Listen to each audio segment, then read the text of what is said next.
Peasant Productions presents the math of ESP, why it works even if you don't believe in it.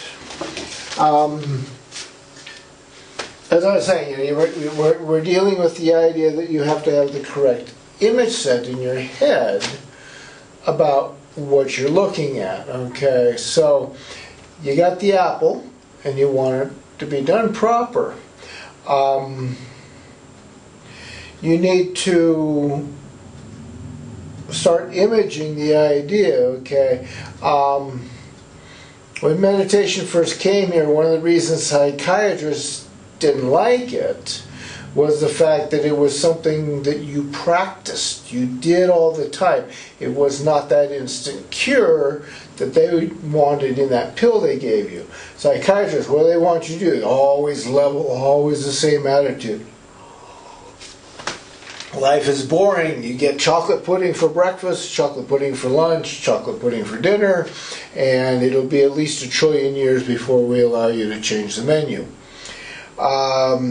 Life is boring.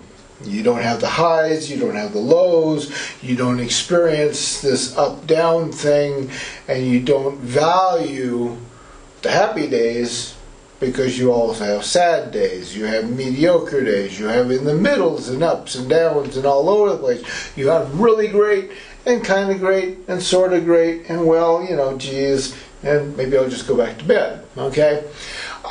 That's life, folks. There's nothing wrong with that. However, if you are a corporation running a business, you want the people to walk in and every day stand at their position and run their machines and do nothing but run the machine, make the corporate money, and in no way, shape, or form ever challenge the status quo. Why? Because the ones at the top are out partying. They're happy and all that. Yeah, a quick side pull here. A person on Quora question, you know, how does an enlightened person go through life once they've reached enlightenment? Very simple. We walk around and we continue to live life. Buddha did not stop living life. Christ did not stop living life, okay?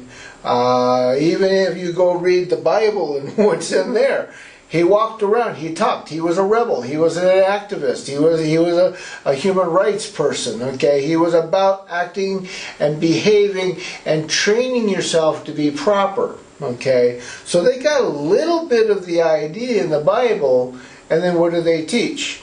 Don't challenge anybody, don't think about anything. The meek shall inherit the earth. Yeah, and then, you know, the old proverb, you know, the meek inherit the earth in 6 foot by 3 foot by 6 foot holes. You die and you get it. Oh, interesting. That's how you go to heaven. You die and you get to go to heaven. The preacher cannot guarantee that you're going to get there. The Pope can't guarantee that you're going to get there. But hey, you know, the illusion is put gold in my hands and boy, I'll make certain you got a seat on the bus. Okay. So these people don't want you to think, therefore they teach you to be dumb. Ignorance is bliss, okay? What do we have? We have a planet that is ignorant of trying to do anything, to try and accomplish anything, to try and change anything. Don't fight the government. You can't fight the laws. Like I said earlier, every government on this planet has been formed by a revolution somewhere. Every law written down is by somebody challenging some other behavioral system somewhere else. Good law or bad law, it does not make any difference. Somebody challenged something to make it happen. Okay? So there is reality, folks. There's an absolute. Your behavior makes the difference. If you believe you can't do anything, then you're never going to do anything. If you believe that, yeah, I can actually go out and run the marathon. I could actually go out and ask that pretty girl or that nice boy over there to, you know, to be my sweetheart, you know. If I try and make my business work, my business will work or has a good chance of working. Doesn't mean your business model is 100% proper, but if you tell yourself, oh, business sucks and it's too hard to do, yeah, you're going to go be an employee all your life. Biggest problem I have ever run into with people in businesses is they think that by being a boss you get to go drink Mai Tais and beers and martinis and you don't have to do a damn bit of thinking. You don't have to care about what the business is because those guys you got hired are slaves and they're going to do it all for you. And yeah, about 99.999% of all of them fail. There aren't too many of those that actually succeed. The average business only has a 5% chance of survival because there are so many things stacked against you in running a business. That's why franchises do so well. Not because the owners of franchises get rich, but the franchise itself makes money off of telling you what to do because they have a business model that they have created that they tell you to follow. And in most cases, yeah, unless you absolutely follow it, which in no way guarantees your success or your ability to succeed, they get very peeved. And more importantly, chances are, you're not going to stay in business with the franchise very long. So your franchise will kind of fail if you don't follow franchise rules. Now, you might walk out of there and realize part of what the franchise was teaching you was very correct, and you get that apple. You're going to make your business run and be something, and you go start your own business. Okay, up in Quincy, a tiny town. The Round Table Pizza there was relatively successful. The guy, was doing a good job of making pizzas. But on several occasions, he had to challenge the corporate franchise about the fact that he couldn't do what they were advertising nationally because he was in a town of 5,000 that didn't play by those rules. He couldn't get his produce as cheap as the guy that lives in the 4 million population multi-town county like Los Angeles or San Francisco area, Bay Area, or Santa Barbara or Orange County or San Diego or New York. Okay, big difference when you have to pay somebody to ship your produce 200 miles up into the mountains over being in town where everybody's got 4 or 5 different produce people all trying to market for very little money. Okay, things are different. You have to challenge the rules. Okay, and this is what I'm saying. You have to start. If you want to image correctly, you have to start by challenging what those others are telling you not to do and think about why they don't want you to do it. Okay? They don't want you to think. So once you start thinking, you start building a correct image in your head. Once you start building the correct image, whether that miracle you want, like I said, the pretty girl, the handsome guy, the president of the corporation recognizing you as being an outstanding employee or a creative employee. You go through all of these different levels of things and you create something that is in existence for yourself. You use the help of the spiritual realm, which is all around you.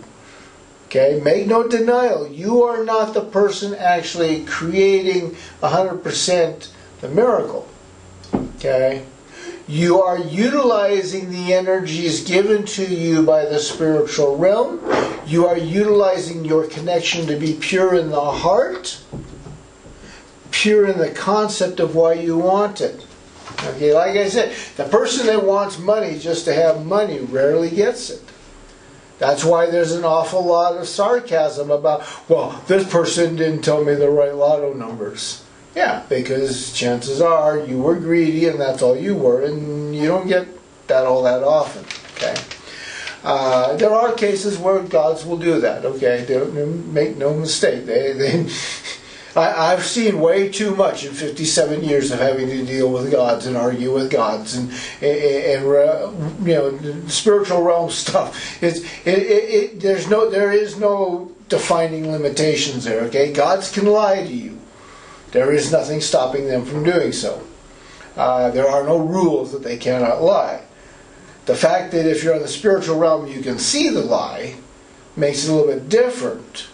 The fact that you are dealing with a God telling you to accept its output and its data, sometimes you have a hard time trying to argue situations with them about that, and even I get in trouble sometimes with having to argue a point, and I've got to sit there and deal with life for 4, 5, 6, 8, 10 months before the gods will admit that yes, I have produced more than enough data that they are fake in what they're saying, they are in fallacy, they are lying to me about something, they are not producing correct data, they are looking at the potential of a human being, not the actual physical actions of that human being, and therefore, yes, we have to allow a change, we have to allow manipulation of energies in a different direction.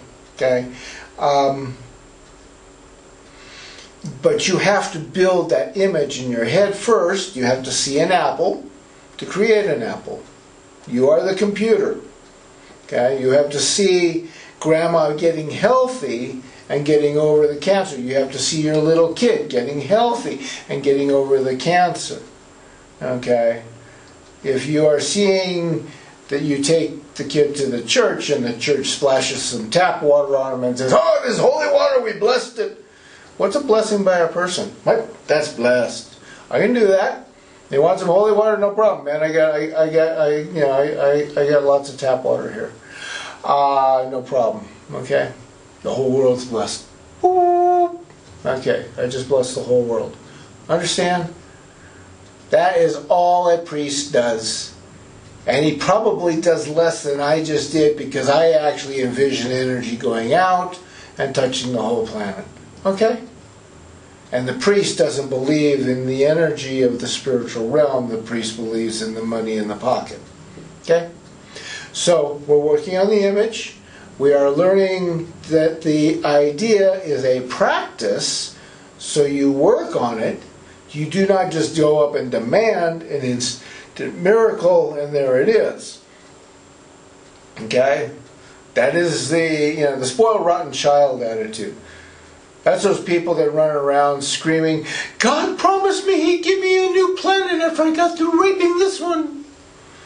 Yeah, rape, pillage, and plunder your planet, and the gods are going to reward you by giving you a new planet to rape, pillage, and plunder?